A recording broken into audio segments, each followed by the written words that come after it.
granted. Stay wide awake in prayer. Most of all, love each other as if your life depended on it. Love makes up for practically anything. Be quick to give a meal to the hungry, a bed to the homeless, cheerfully. Be generous with the different things God gave you, passing them around so all get in on it. If words, let it be God's words. If help, let it be God's hearty help.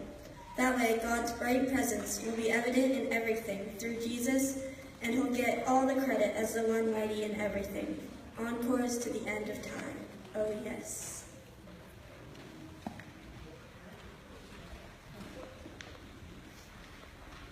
Encores to the end of time. Oh, yes. Would you pray with me? Holy and gracious God, on this day when we are simply overwhelmed with the number of people who have given to build your church, to grow your church, to be your church, and the energy and hopefulness that comes from the young people who are so integral to who we are as a community representing you. We ask that this morning, in some small way, you speak to us if you haven't already. May my words deepen our understanding, our appreciation, and the inspiration to be your followers. Model your love in the world for all your people. And those gathered here were heard to say, Amen. So the heart of volunteering, I was thinking about the text that I wanted to use today, and the message from 1 Peter really jumped out at me. And as I said to the children, 1 Peter was one of those letters that was written for everybody. So most of all, love each other as if your life depended on it. Be generous with the different things God gave you, passing them around so all get in on it. If it's words, let it be words. If it help, let it be help. Let it be God's hearty help. So implicit in Peter's letter is, whatever gift it is that you have, give it and share it and give it away and give it quickly.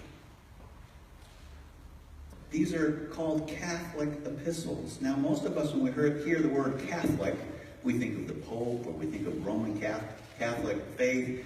Catholic also simply means an eclectic or a wide-ranging, inclusive word, adjective.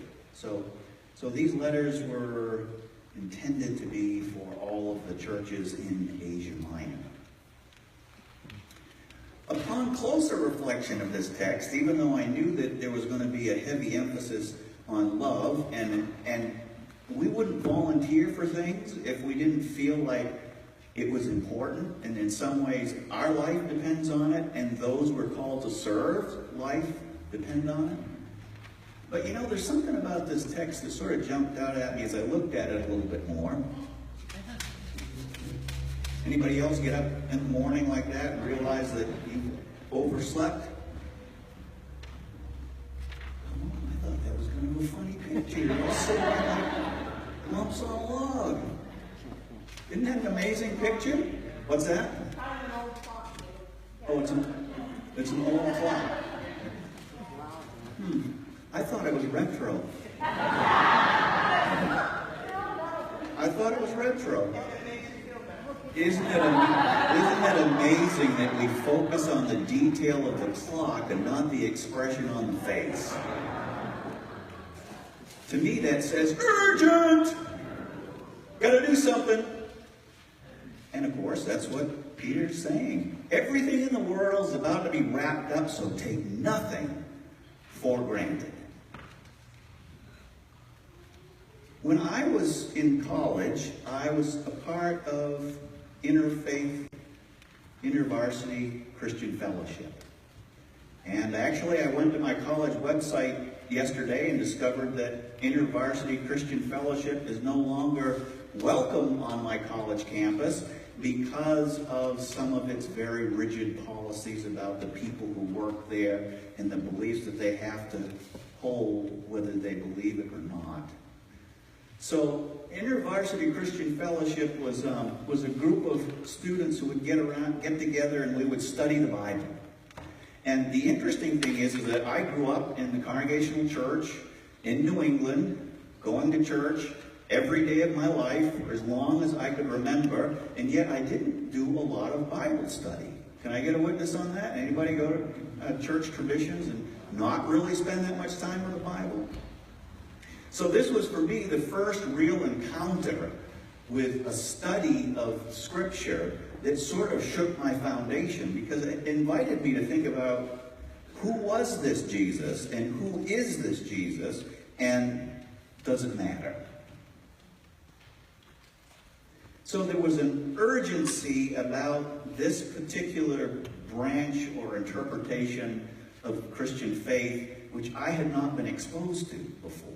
An urgency factor.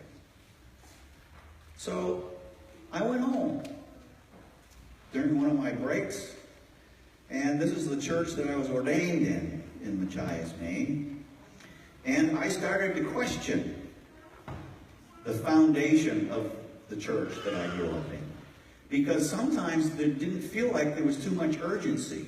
Felt like people came to church because they, had to come to church, or they were supposed to go to church, or somebody be mad if they didn't go to church. But it was sort of a go through the motions thing, and it was usually cerebral. Can I get a witness on that? Anybody ever have that experience? And it was often boring.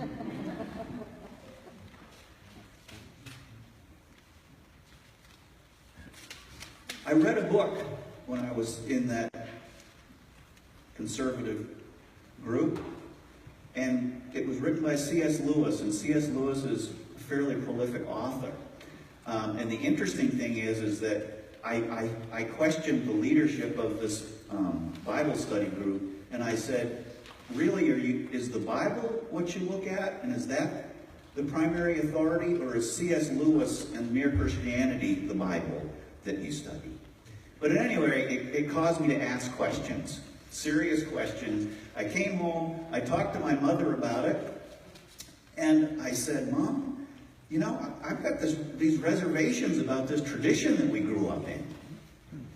And I couldn't believe it. She listened to me and she said, David, I think you're right. I think there's something about complicity. And coming to church is something you do on Sunday. You come, you do your good deed, and then you go home, and then it's almost like nothing else happened. There could be some urgency. It would make a difference. That was what kind of released me to say, okay, maybe I can embrace my congregational roots. So we went back to campus, and I discovered that while it was wonderful to be exposed to Scripture and to really study it with my head and my heart, it was a one-size-fits-all, and there weren't any gays, there weren't any people of color, and I soon discovered that what they wanted me to do was put on a suit to make them feel good that I had put the suit on, and now I was one of them, a suit. Maybe that's unfair, but that's what it felt like. Which is why I'm here today. But what was this urgency about for Peter? And it's not, we don't even know if Peter wrote the letter. It doesn't really matter whether Peter wrote it or not. What matters is that it has important stuff in it for us to deal with. The time is near when all things will end, is what the New Century Version says. The end of all things is near. That's the New International Version, and the New Revised Standard Version say the same exact thing. What Vivian read for us, everything in the world is about to be wrapped up, from the Message. And the reality is that for the people in the first century church, they were convinced that Jesus was coming again, and he was coming again soon, and you better get your act together. That's what the urgency was about. And of course, there were all kinds of theories about the second coming. This is sort of a lovely one. Not so much that one. Coming with a sword, better be on the right side. Sisters and brothers, don't wait. waste your time trying to figure out when the second coming is coming, because nobody knows. And one of the gospel stories, when the disciples finally saw Jesus leave, an angel came and said, don't stand around just staring up into heaven wondering what's going to happen next, because you won't actually be following through on Jesus' commandment to love one another as I have loved you, because you'll be staring upstairs.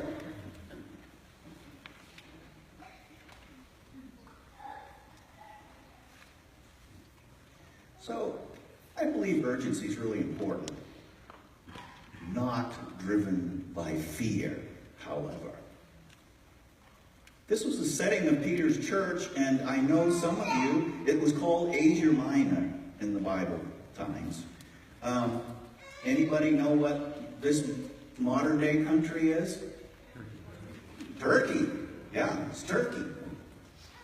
And so the people in the church, one of the themes that they were dealing with in Asia Minor were they were exiles, and I'll say a little bit more about that in a minute. They were slaves, and they were women with pagan husbands. Interesting, isn't it, that there are things that continue through time? They were facing slander and ridicule. They were not like some of the churches in the urban areas like Rome. They weren't being persecuted and murdered, as far as we can tell. However, most of them had been pagan, and so they were living in a culture that once was theirs. And then they had decided not to embrace it anymore, and to follow their belief in Jesus as the Messiah. So they weren't rescued from exile because they'd always lived there. Usually we think about exile being geographically in a different place.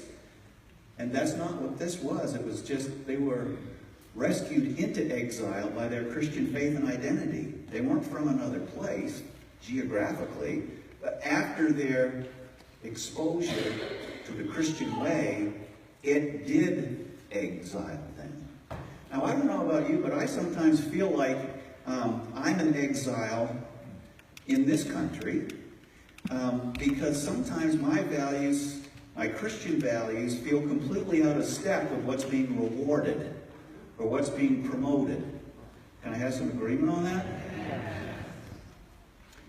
So it's important to think of ourselves as being in exile, because we are the ones who have to confront the powers that do not represent God's will.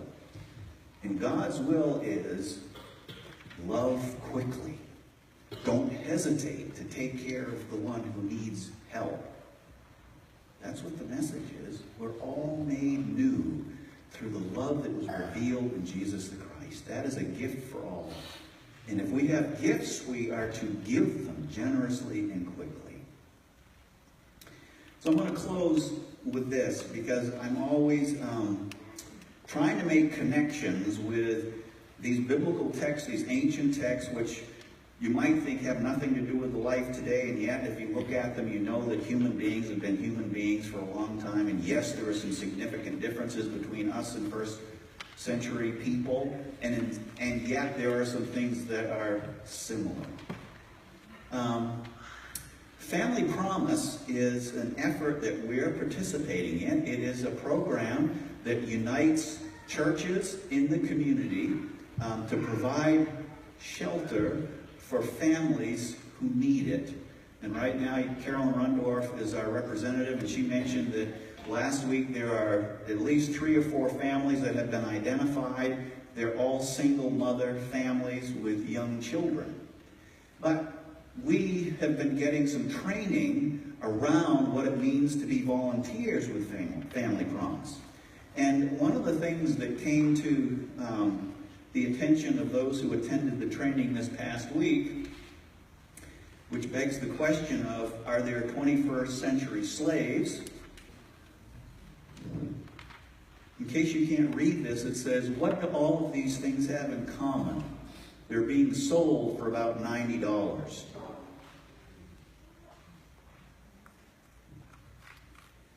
And I hope this is the one that you find most troubling. because there is commercial sexual exploitation happening.